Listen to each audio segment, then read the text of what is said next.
It's a season of farewells in the city of Liverpool. While Liverpool will bid a tearful goodbye to their inspirational manager Jurgen Klopp at the end of the season, Everton said farewell to Goodison Park, where they played the last game against arch-rivals Liverpool.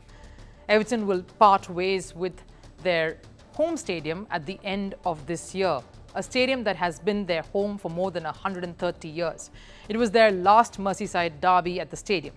The Merseyside Derby is the name given to the contest between Liverpool and Everton, the two intercity rivals. Why Merseyside though? The name is derived from the River Mersey that runs right between, separating the two clubs. The rivalry between Liverpool and Everton has been a long-standing one, and so the game last night was both emotional and added a key chapter to their history. Liverpool stepped into the match with the quest of keeping their title hopes alive, while Everton were focused on avoiding the bottom three spots so that they can continue playing in the Premier League and not get relegated.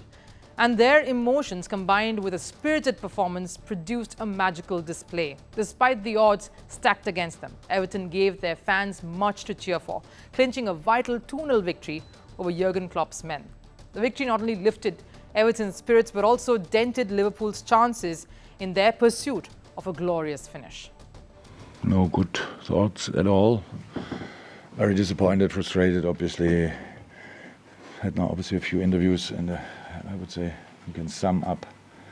It was not good enough. You honestly can read the table. So shall I say now we are still fully in, or what? So we need a crisis at City and Arsenal, and we need to win football games, because if they start now losing all the games and we do what we did tonight, nothing changed. And then we are not safe in the Champions League as well. So we should just play better football.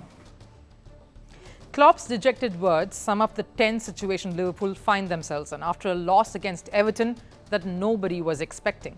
Because the last time Everton won at the Goodison Park against Liverpool was more than 13 years ago, in a match that saw Arsenal manager Mikel Arteta playing for Everton.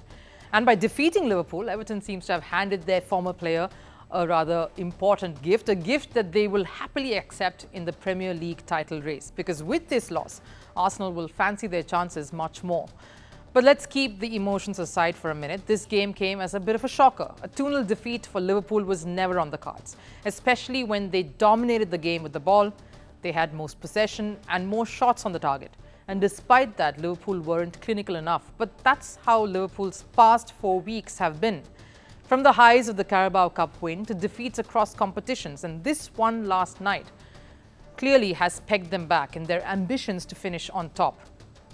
Post that win over a more fancied Chelsea at the Carabao Cup final, it looked like Liverpool were on track to give their manager Klopp the most triumphant send-off. But as the season wore on, so too their will to stay fierce that's worn down too. First they were knocked out of the FA Cup, then the Europa League, and now a disastrous result at the Premier League title race. So much so that Klopp isn't even confident of a Champions League spot, despite a 14-point cushion over 5th place Tottenham. The threat of missing out on Champions League football spot, Klopp may be being a bit dramatic here, but this loss is sure to have hurt. And Klopp's honest disappointment only highlights how intense it is getting for the top 3 teams out there. In fact, their lead star, Virgil van Dijk, was shattered after the game, admitting that if they continued to play this way, missing crucial chances and failing to close out key games, then they will have to forget finishing well at the Premier League. And with Klopp's tenure coming to an end, Liverpool fans are left wondering if this season will be a bittersweet one to end Jurgen Klopp's tenure.